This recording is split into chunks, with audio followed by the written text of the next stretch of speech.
నేను మా అమ్మ సర్పంచ్ కాదు, మా నాన్న ఉప సర్పంచ్ కాదు, కాబట్టి బాస్ కోసం ఏదైనా తెగించి చేస్తా అని చెప్పిన. అది తెగించి చేసినా కూడా ఏది ఎప్పుడు దుంకినాం, సావమంటే ఎత్తాం, నిలబడమంటే నిలబడతాం. కేసీఆర్ గారు మునుగోడు పోమంటే ఆన్నే ఉన్నా, నాగార్జున సాగర్ పోమంటే ఆన్నే ఉన్నా, ఔరంగాబాద్ పోమంటే ఆన్నే ఉన్నా, మహారాష్ట్ర పోమంటే అక్కడనే ఉన్నా, ఇక్కడ నాందేడ్లు ఉండమంటే అక్కడ పోయి ఇన్ఛార్జ్ ఉన్నా. ఎక్కడ ఏ పని చెప్పినా తూచా తప్పకుండా ఒక్క పుల్లు పోకుండా చెప్పినట్టుగా నేను పనిచేసిన వ్యక్తిని, ఆయన కింద పనిచేసే వ్యక్తిని, ఆయన సోల్డియర్ని. కాబట్టి చాలాసార్లు చెప్తా, మీరు అంటారు మీరు ఏంది అంటారు, boss is boss, king is king, boss is always right, my boss is KCR, I live for my boss, I will die for my boss, I will follow my boss అని చెప్తా. ఎందుకు చెప్తా, మీ ఇంట్లో కేసీఆర్ ఫోటో కూడా అట్లే ఉంటుంది, కాళ్ళకి నమస్కరిస్తూ పెడతాం కదా సార్. పెద్ద ఆయన తండ్రికి నమస్కారం పెట్టాము, దండం పెడతాము. ఆయన కూడా మాకు తండ్రితో సమానం, దేవుడితో సమానం అని చాలాసార్లు చెప్పినాము. అదే విషయం ఫాలో అవుతాం, కానీ ఇంకా మారుతుందా? మేము ఇప్పుడు సార్ ఒక మనిషి అన్నం ఉడికిందా లేదని తెలియక ఒక వెతికేయాలి. నాకు 25 ఏళ్ళు అయింది. 25 ఏళ్ళ నుంచి నన్ను పరీక్షిస్తూనే ఉన్నాడు, చూస్తూనే ఉన్నాడు, దగ్గర ఉంటూనే ఉన్నా. ప్రతినిత్యం ప్రగతి భవన్లోనే ఉంటుంది, ప్రతినిత్యం ప్రభుత్వం ఉంటుంది, పీఈసీ చైర్మన్గా చేస్తుంది, జిల్లా అధ్యక్షుడికి ఇప్పుడు ఉంటుంది, ప్రతిపక్షంలో ప్రతినిత్యం మాట్లాడుతూనే ఉంటుంది. ఎప్పుడు పెద్ద ఆయనతోనే ఉంటుంది, పెద్ద ఆయనతో చైనా పోతుంది, పెద్ద ఆయనతో సింగపూర్ మలేషియా పోతుంది, కేసీఆర్ గారితో, కేటీఆర్ గారితో అమెరికా పోతుంది, కేటీఆర్ గారితో లండన్ పోతుంది, కేటీఆర్తో సింగపూర్ పోతుంది, 8 ఫారిన్ ట్రిప్లు పోతుంది, కేరళ సీఎంల మీటింగ్లకు పోతుంది. ఎక్కడ పడితే అక్కడ వారితో పాల్గొన్నాం, పని చెప్తే చేసినాం, బై ఎలక్షన్లో పోరాటం చేసినాం, టికెట్ ఇస్తే గెలిచి వచ్చినాం 2 సార్లు, 3వసారి టికెట్ ఇస్తే. కవితతో ఎందుకు ప్రాబ్లం? కూడా ఇచ్చారు జీవన్ రెడ్డి. తప్పు మేమే సార్. నేను ఒక సామాన్య వ్యక్తిని, ఒక మామూలు కుటుంబంలో పుట్టిన వ్యక్తిని, ఒక రైతు కుటుంబంలో పుట్టిన వ్యక్తిని. నేను ఒక ఫస్ట్ జనరేషన్. మా అమ్మ సర్పంచ్ కాదు, మా నాన్న ఉప సర్పంచ్ కాదు. నాకు అంత పెద్ద శక్తి ఉంటుంది. ఎందుకు 33,000 34,000 మొత్తం నియోజకవర్గాలు ఒక్కటే కాదు కదా సార్, అన్ని ప్రాంతాల్లో ఓడిపోయారు కదా. కరీంనగర్లో వినోద్ గారు కూడా ఓడిపోయారు, ఇంకో ప్రదేశ్లో కూడా ఓడిపోయారు కదా. అనేక మొన్నకు మొత్తం ఓడిపోయారు. మొన్న కూడా జీవన్ రెడ్డి ఓడించాడా? మొన్న కూడా ఓడిపోయిందాం కదా. బట్ కవితకు అంతకుముందు 4 నెలల ముందే మెజార్టీ వచ్చింది మీ దగ్గర. జీవన్ రెడ్డి ఎంత మెజార్టీతో గెలిచారు? అప్పుడు 30,000తో ఓడిపోయారు. కవితకు 33,000 మైనస్. ఇప్పుడు 60,000 నెగటివ్. భరత్ గారు నేను ఏమంటున్నా అంటే, అక్కడ మొత్తం జిల్లా అంతా అంతే వచ్చింది, అందరి దగ్గర కూడా మైనస్ వచ్చింది. అందరు ఎమ్మెల్యేలు ఇప్పుడు ఆమె కోపం అదే ఉంది. అందరు ఎమ్మెల్యేలు నేను ఏమన్నది అంటానంటే, అట్లా అనలేదు ఆమె, కావచ్చు అన్నది.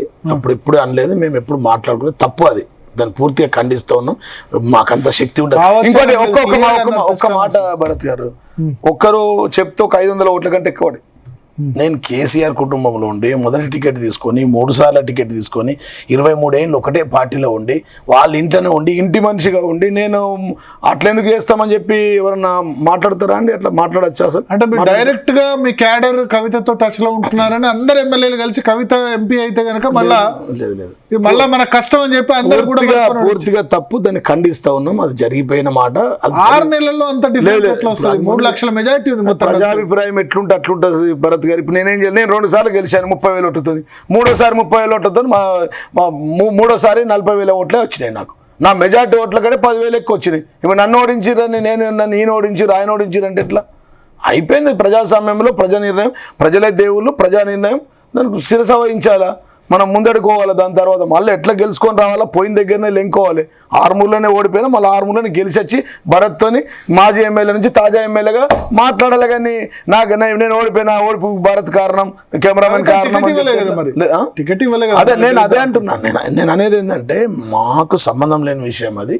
అది పూర్తిగా తప్పు. మేము ఓడించలేదు. కానీ ఇప్పుడు ఆమె మీ పార్టీ నేతల్ని, మీ పార్టీనే టార్గెట్ చేసుకున్నారు. కేటీఆర్ మీద కూడా మాట్లాడుతున్నారు. ప్రతిపక్షంలో కూడా కృష్ణార్జులు బావబామర్దులు కాదు, సంతోష్ మీద మాట్లాడుతున్నారు, హరీష్ రావు మీద మాట్లాడుతున్నారు. భరత్ గారు నేను ఏమంటానంటే, ఇప్పుడు మొన్నటి వరకు మా పార్టీలో ఉండే కవిత గారు ఇప్పుడు మా పార్టీలో లేరు. మా పార్టీ నుంచి సస్పెండ్ అయిపోయినారు. కాబట్టి వారు ఒక ప్రతిపక్షంగా వారు కొనసాగుతూ ఉన్నారు. వారు ఎవరిని అంటున్నారో, మా పార్టీ, మా బాస్ ఏ నిర్ణయం చెప్తే ఆ నిర్ణయం ప్రకారం మేము ఫాలో అవుతాం. దానికి వాళ్ళు మా పార్టీలో లేరు కాబట్టి దాని గురించి మేము మాట్లాడదలుచుకోలేము. ఇప్పుడు ఎందుకు పార్టీకి మా విషయానికి వచ్చినప్పుడు, పార్టీ విషయానికి వచ్చినప్పుడు ఖచ్చితంగా మాట్లాడిన సందర్భాలు ఉన్నాయి. స్టేట్మెంట్లు కూడా ఇచ్చినాం, జిల్లా అధ్యక్షుడు కూడా మాట్లాడినాం, జిల్లాలో కూడా మాట్లాడినాం మేము. ఏం మాట్లాడితే ఇప్పుడు నువ్వు ప్రశ్నకు ప్రతి ప్రశ్న ఉంటుంది, ప్రశ్నకు సమాధానం చెప్తాం. మాట్లాడినప్పుడు మాట్లాడతాం. మా పార్టీలో ఉన్నప్పుడు అట్లుండే, ఇప్పుడు మా పార్టీలో లేదు కాబట్టి మాకు సంబంధం లేదు. కవిత గారు సంతోష్ మీద చాలా ఆరోపణలు చేశారు ఆమె. ఇప్పుడు అందరి మీద ఆరోపణలు చేశారు. నా మీద అక్కడిక్కడ ఎందుకు నా మీద కూడా ఆరోపణలు చేశారు. మీరే అన్నారు కదా, నువ్వే ఓడించాలని అన్నారు కదా, జిల్లా అధ్యక్షుడు అన్నారు కదా. మేము పట్టించుకోలేము దాని గురించి. ఇప్పుడు ఆ విషయాల గురించి ఇప్పుడు ఎందుకు మాకు? మా ప్రజలకు తెలుసు, జిల్లా ప్రజలకు తెలుసు, నేనేందో తెలుసు, వారేందో తెలుసు, వారిదే పార్టో తెలుసు, మాదే పార్టో తెలుసు. ప్రతిపక్షం ఇప్పుడు రేవంత్ రెడ్డి 100 ఆరోపణలు చేస్తాడు. పార్టీలో ఉన్నప్పుడు ఎట్లుంటుందండి? ఎగ్జాంపుల్ చెప్తా. రేవంత్ రెడ్డి గారు అక్కడ ఉన్నారు, టీడీపీలో ఉండే. ఆ రోజు ఏమన్నారండి ఆయన? సోనియా గాంధీని బలిదేవత అన్నాడు. ఇలా ఆమెనే బలిదేవతని దేవత అయింది. పార్టీలో ఉన్నప్పుడు సంబంధాలు వేరు, ఇప్పుడు పార్టీలో లేరు కాబట్టి మా బాస్ ఏం చెప్తే అది చేస్తాం మేము. మా పార్టీ ఏం నిర్ణయిస్తే అది చేస్తాం. మా కేసీఆర్ గారు, మా వర్కింగ్ ప్రెసిడెంట్ కేటీఆర్ గారు ఏం చెప్తే దాని మీద మాట్లాడతాం మేము. అంతే కదా. వాళ్ళు మాకు వ్యతిరేకపడతాం, సమాధానం చెప్తాం, తిప్పి కొడతాం. మేము ప్రతిపక్షం, పాలకపక్షం వాడు మా మీద పడతారు, ప్రతిపక్ష పనులు మా మీద పడతారు. అట్లుంటుందా అని చరిత్రలో ఎక్కడైనా? ఎవరైనా ప్రతిపక్ష పనులు మాట్లాడితే ప్రతిపక్షం పాలకపక్షం మీద, కాంగ్రెస్ మీద మాట్లాడాలా? ఎంఐఎం వాడు మా మీదే మాట్లాడతాడు, బీజేపీ వాడు మా మీదే మాట్లాడతాడు. మేము పాలకపక్షమా? కిషన్ రెడ్డి మా మీద మాట్లాడతాడు, బండి సంజయ్ మా మీద. మేము చెప్పినా కదా మొన్న, బ్యాడ్ బ్రదర్స్ కిషన్ రెడ్డి, కేటీఆర్ గారు బ్యాడ్ బ్రదర్స్ అని ఆయన అన్నాడు రేవంత్ రెడ్డి. అసలు బ్యాడ్ బ్రదర్స్ బర్కత్ బ్రదర్సే మీరు. మీ తమ్ముడికి హిమాయత్ నగర్లో కార్పొరేట్ సీట్ అడిగింది మీరు బర్కత్పుర బ్రదర్సు. వాళ్ళ పిల్లల్ని స్కూళ్ళలో దించొచ్చినా అని చెప్పి నువ్వు బండారు దత్తాత్రేయ సమావేశంలో చెప్పినావు. నువ్వు ఆయనతో కుమ్మక్కైనావు. నువ్వు బర్కత్పుర బ్రదర్సు, నువ్వు బండి సంజయ్, నువ్వు బూత్ బ్రదర్సు, నువ్వు రఘునందన్ భూభారతి బ్రదర్సు, నువ్వు అరవింద్ గడ్డం బ్రదర్స్ అని చెప్పిన. మేము బ్యాడ్ బ్రదర్స్ అంటే మేము అనేది ఏంటంటే మాకేం సంబంధం ఉంటుంది చెప్పండి. వాళ్ళతో కవిత సంబంధించి ఏమనుకుంటారు? మళ్ళీ వచ్చే అవకాశం ఉందా బీఆర్ఎస్లోకి మీరు? ఎందుకంటే ఈ కవిత క్రైసిస్ జరుగుతున్నప్పుడు, కవితకు సంబంధించిన ఈ లెటరు ఇవన్నీ బయటపడుతున్న ఆ సమయంలో కేసీఆర్కి మీరు అత్యంత సన్నిహితంగా ఉన్నారు. ఇప్పుడు కేసీఆర్ ఆరోగ్యం బాగాలేదంటున్నారు. ఇప్పుడు మేమేమంటామంటే సార్, కేసీఆర్ ఆరోగ్యం చాలా బాగుంది, మీకు ఆ డౌట్ అవసరం లేదు. 100కు 100%, 100కు 1000%. మూడోసారి ముఖ్యమంత్రి ఆయన్నే ఉంటాడు. మూడోసారి ముఖ్యమంత్రి తెలంగాణ. వినండి. మూడోసారి ముఖ్యమంత్రి కేసీఆర్ గారు ప్రెసిడెంట్, మా ప్రెసిడెంట్ అధ్యక్షుడు కేసీఆర్ గారు అవుతారు. మూడోసారి ముఖ్యమంత్రి కేసీఆర్ అయిన తర్వాత మళ్ళీ ఇక దాని తర్వాత ఏం కావాలన్న తర్వాత అవుతారు. ఒక అంశం. రెండోది, ఎప్పుడైనా గుర్తుపెట్టుకుని ఆరోగ్యం బ్రహ్మాండంగా ఉంది. ఇప్పుడు మా నాన్న ఉన్నాడండి, నా వయసు 48, మా నాన్నది 73 సంవత్సరాలు. మా నాన్న నాలాగా ఉంటాడా? ఉండగలుగుతాడా? పోనీ మీ నాన్న, మీ వయసు, మీ నాన్న కూడా నీ అంత యాక్టివ్ ఉంటాడా? నీ అని ఇంటర్వ్యూలు చేస్తాడా? రాత్రి 12 గంటలాగా G24 పని చేయగలుగుతాడా? ఆయన ఎంత చేయాలో అంత చేస్తాడు. కేసీఆర్ గారు ఎప్పుడు రావాలో అప్పుడు వస్తాడు. ఆయన అస్త్రాన్ని ఎప్పుడు ఉపయోగించాలో అప్పుడు బాణం వస్తుంది, దిగుతుంది. రేవంత్ రెడ్డి అన్నాడు ఆయన రిటైర్ అయిపోయిన పాలిటిక్స్, ఇంకా నేను రిటైర్ అయిపోయిన వాళ్ళ గురించి పాలిటిక్స్ లో పెద్ద బాబులనే ఈ ప్రాంతం నుంచి పారదోరిండు కేసీఆర్. పెద్ద బాబులను. ఈ చిన్న బాబు ఎంత అండి? ఆయన జూనియర్, ఆయన కింద వర్కరు, ఆయన పాలేరు. ఈయన గురించి ఎవరు మాట్లాడతారండి? ఈ ముఖ్యమంత్రి చంద్రబాబు పాలేరు. అంతే కదా, ఆయన పాలేరే కదా. ఆయన కనసాగల్లో పనిచేస్తున్నారు రాష్ట్రంలో. మళ్ళీ కేసీఆర్ పాలేరంటే ఓకే, నాకేం ప్రాబ్లం లేదు, వాస్తవమే. నేను ఆయనే ఉంటా, ఆయనతోనే ఉంటా. నాకు లైఫ్ ఇచ్చిండు, నాకు రాజకీయంగా లైఫ్ ఇచ్చిండు. నన్ను 2 సార్లు ఎమ్మెల్యే చేసిండు, జిల్లా అధ్యక్షుడు చేసిండు, రాజకీయ భిక్ష పెట్టిండు. మా నాన్న సర్పంచ్ కాదు, మా అమ్మ ఉప సర్పంచ్ కాదు. మా నాయన ఎట్లా చూసుకుంటారో కేసీఆర్ సార్ని కూడా అట్లా బాగా దగ్గరగా మీరే ఉన్నారు. ఓటమి తర్వాత 18 నెలలు ఏ లీడర్ కూడా లేడు. ఇప్పుడు తెలిసి సంతోష్ కంటే కూడా ఎక్కువ జీవన్ రెడ్డి ఉన్నారు. జీవన్ రెడ్డి 18 నెలల పాటు ఉన్నారు. ఓడిపోయిన తర్వాత ఏమైనా తేడా వచ్చింది? మేమేమంటుంది, ఏముండదు సార్ దగ్గర. మొదట ఎట్లున్నానో, Day 1 సార్తో ఎట్లున్నానో ఇప్పటి వరకు కూడా అట్లనే ఉన్నా. ఇంకా బతుకున్నంత కాలం అట్లనే ఉంటుంది, దాంట్లో డౌట్ ఉండదు. ఎందుకంటే మాకు ఇంకేం కావాలా? నేను అనేది మీరు దగ్గరగా కేసీఆర్ చూశారు కదా, 18 నెలలు. ఓడిపోయిన తర్వాత, గెలిచినప్పుడు చాలా మంది పక్కన ఉండే, కానీ ఓడిపోయిన తర్వాత పక్కన జీవన్ రెడ్డినే పెట్టుకొని 18 నెలలు ఉన్నారు కదా ఫామ్ హౌస్ లో. 18 నెలలు ఓడిపోయిన తర్వాత ఆయన బాడీ లాంగ్వేజ్ లో బాధ ఉండేది. ప్రజలు ఓడించారు, ఇంత చేసినా ప్రజలు ఓడించారు మీరు అంటారు కదా. ఇంత కష్టాలు నష్టాలు చూసింది సార్ తెలంగాణ ఉద్యమంలో. ఒకే ఒక్కడు కదా ఆ రోజు, ఒకే ఒక్కడు బయలుదేరి 2001లో మొత్తం ఈ 35 జాతీయ పార్టీని ఒప్పించి, గల్లీ నుంచి ఢిల్లీ దాకా ఉద్యమం చేసి 35 జాతీయ పార్టీని ఒప్పించి, కాంగ్రెస్ బీజేపీలను కూడా ఒప్పించి చివరికి తెలంగాణ వస్తుందో రాదో ఉద్యమ సమయంలో ఎన్ని ఒడిదొడుకులు చూశారు, ఉద్యమ సమయంలో ఎన్ని గెలిపోవటములు చూశారు, ఎన్ని హింస ఓడిపోతా అనుకోలే కదా, ఇది ఎక్స్పెక్టెడ్ కాదు కదా. ఇప్పుడు ఇక్కడ కాదు, భారత రాష్ట్ర సమితి పెట్టి దేశాన్ని గెలుద్దాం అనుకున్నాడు. ఇప్పుడు ఏది ఆలోచిస్తారు, ఏది జరిగినా మన మంచి కొరకే జరిగింది అంటాడు. ఏది జరిగినా మన మంచి కొరకే జరిగింది అనుకొని భావించే వ్యక్తి.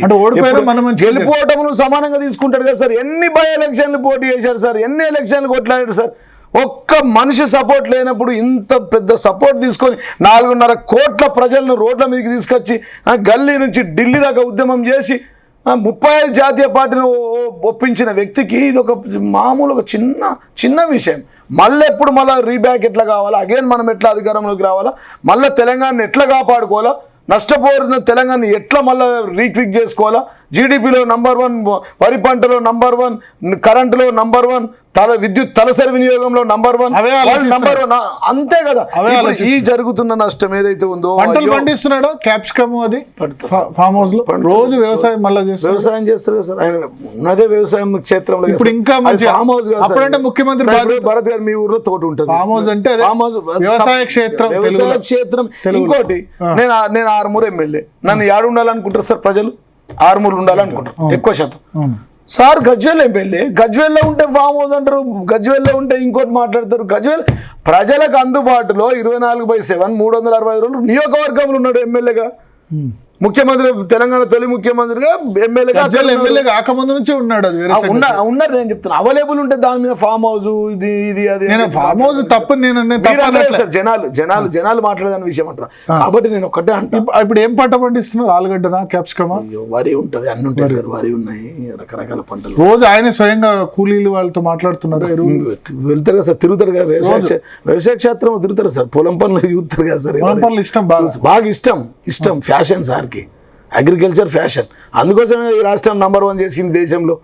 అంత క్షుణ్ణంగా వివరణాత్మకంగా ఆయనకు వ్యవసాయం గురించి ఐడియా ఉంది కాబట్టి నీళ్ల పరిస్థితి ఏంది, కరెంట్ పరిస్థితి ఏంది, ఇప్పుడు ముఖ్యమంత్రి ఉన్నప్పుడు కంటే ఇప్పుడు ఇంకెక్కువ పని తక్కువైంది కాబట్టి మొత్తం స్టడీ చేస్తారు కదా సార్. ఆల్రెడీ రిసర్చ్ కదా, ప్రతి అంశాన్ని రీసెర్చ్ చేస్తాడు. ఇలా ఇదే కేసీఆర్ గారు 24 గంటలు కరెంట్ 10 సంవత్సరాలు. క్యాప్సికమ్ ఇంకేదో ఉన్నారు, క్యాప్సికమ్, ఆలుగడ్డలు వేరే ఉన్నాయి. అన్ని రకాల పంటలు ఉంటాయి, టైంని బట్టి సీజన్ బట్టి చేస్తూ ఉంటాడు. సో పూర్తిగా వ్యవసాయం ఉంటాడు అక్కడే కదా సార్, ఫామ్ హౌస్ అంటే ప్రజలు రెస్ట్ ఎలక్షన్ ముందు అన్నాడు కదా, ప్రజలు రెస్ట్ ఇచ్చారు కాబట్టి. రెస్ట్ కాదు కదా అది, రెస్ట్ సార్ ఎక్కడున్నా రెస్ట్ ఉంటుందా? కేసీఆర్ అనే వ్యక్తి ప్రతి ఒక్కటే ఉంటది, ఏదో ఉండదు. ఓన్లీ తెలంగాణ ప్రజలు, నా తెలంగాణ ప్రజలు, తెలంగాణ పంటలు. భారత రాష్ట్ర సమితి అని పెట్టడం వల్ల తప్పైంది అంటారు. ఇప్పుడు బీఆర్ఎస్ అనుకోకుండా, ఆయన మా బాసు, మా పార్టీ అధ్యక్షుడు, ఆయన బీఆర్ఎస్ పార్టీ అధ్యక్షుడు. ఆయన ఏది చేస్తే అది కరెక్ట్. నేను మళ్ళీ చెప్తున్నా, ఆయన ఏ నిర్ణయం తీసుకుంటే ఆ నిర్ణయం దట్ ఈస్ ద బెస్ట్ అని మేము ఆలోచిస్తాం. ఓడిపోయినా గెలిచినా నువ్వు క్వశ్చన్ అడుగుతాను, మేము మా బాస్ దగ్గర క్వశ్చన్ వేయం, ఎదురు మాట్లాడడం, మేము ఏం మాట్లాడడం ఖాళీ. అందుకోసం అంటారు కదా, boss is boss, king is king, boss is always right, my boss is KCR, I live for my boss, I die for my boss, I will follow my boss అని చెప్పిన. 2 సార్లు చెప్పినా కూడా నువ్వు మళ్ళీ అదే క్వశ్చన్. మహారాష్ట్రలో ఎన్ని నెలలు పనిచేశారు? ఎక్కడెక్కడ? మహారాష్ట్రలో ఒక ఏడాది ఉన్నాం, 1 year. ఔరంగాబాద్ మీటింగ్ పెట్టినాం, నాందేడ్ మీటింగ్ పెట్టినాం, నాగ్పూర్ లో మీటింగ్ పెట్టినాం. అప్పుడు ఆర్మూర్ కట్ అయింది. జనం ప్రభంజనం కొద్దిగా గ్యాప్ వచ్చింది. ఎందుకు కట్ అవుతుంది? తెలంగాణ గెలిస్తే మహారాష్ట్రలో ఏమైనా గెలుస్తుండేనా? 100% గెలుస్తుండే. ఆ సీక్వెన్సే చాలా వేరే ఉంటుండే. తెలంగాణ ప్రజలు కేసీఆర్ గెలిపించుంటే అక్కడ మహారాష్ట్రలో కలిసి ఇలా కేంద్రంలో కీలక పాత్ర పోషించేది. మేము మహారాష్ట్రలో కేసీఆర్ ఏం చెప్తే కేంద్రంలో జరిగేది. అవునా? అంతే. మహారాష్ట్రలో 1 side చాలా జనం ప్రభంజనం ఉండే. నోటికైనా అందరు నోటెడ్ అయినారు అక్కడికి, మీరు బాగా నోటెడ్ అయ్యారు. ఇట్లా వేలాది మంది నిలబడి చూసేది సార్ కోసం జనం. అంటే ఒకటి కంపేర్ చేసుకున్నారు భరత్ గారు, తెలంగాణలో 24 గంటల కరెంట్ ఎందుకు వస్తుంది, మహారాష్ట్రలో ఎందుకు ఇయ్యారు? తెలంగాణ రైతు బంధు ఎట్లు ఇస్తున్న కేసీఆర్, మహారాష్ట్ర ముఖ్యమంత్రి ఎందుకు ఇయ్యాడు? తెలంగాణలో కళ్యాణ లక్ష్మి ఎట్లు ఇస్తున్నాడు, ₹1,00,000, మహారాష్ట్రలో ఎందుకు ఇయ్యాడు? తెలంగాణలో గురుకుల పాఠశాలలు ఎట్లా నడుస్తాయి, మహారాష్ట్రలో ఎందుకు ఉండేవి? బార్డర్ కదా మనకు, వెరీ పక్కనే కదా. మా నిజామాబాద్ దాటగానే మహారాష్ట్ర, ఆదిలాబాద్ దాటగానే మహారాష్ట్ర, నిర్మల్ దాటగానే మహారాష్ట్ర, నిజామాబాద్ బోధన్ దాటగానే మహారాష్ట్ర. కాబట్టి ప్రజలు అక్కడిక్కడ ఈ ముఖ్యమంత్రి ఇచ్చినప్పుడు ఆ ముఖ్యమంత్రి ఎందుకు ఇయ్యాడని అట్లా బాగా కంపేర్ చేశారు సార్. సర్పంచులు చాలా మంది మమ్మల్ని తెలంగాణ రాష్ట్రంలో కల్పనని రావడం. తెలంగాణలో గెలిస్తే మహారాష్ట్రలో చాలా మంది అవకాశం ఉంటుంది.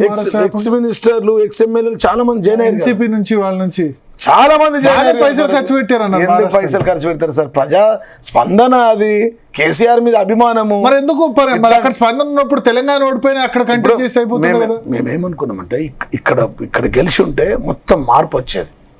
అక్కడ ఇక్కడ అంతా కలిపి కీలకంగా ఉండేవాళ్ళం. సరే, అది జరిగిపోయిన స్టోరీ, ఇప్పుడు దాని గురించి ఎందుకు. కానీ మూడోసారి ముఖ్యమంత్రి మళ్ళీ కేసీఆర్ గారు పక్కా అవుతారు. దాంట్లో ఎట్లాంటి doubt లేదు. టీఆర్ఎస్ చేంజ్ చేయమని మీరు అనరా? మేము ఇప్పుడు పార్టీ నిర్ణయం. ఆయన అధ్యక్షుడు, మా వర్కింగ్ ప్రెసిడెంట్ కేటీఆర్ నాడు, అధ్యక్షులు కేసీఆర్ గారు ఉన్నారు. నేనేం చెప్తా, దానికి ఎందుకు చెప్తాను? Just I have to follow.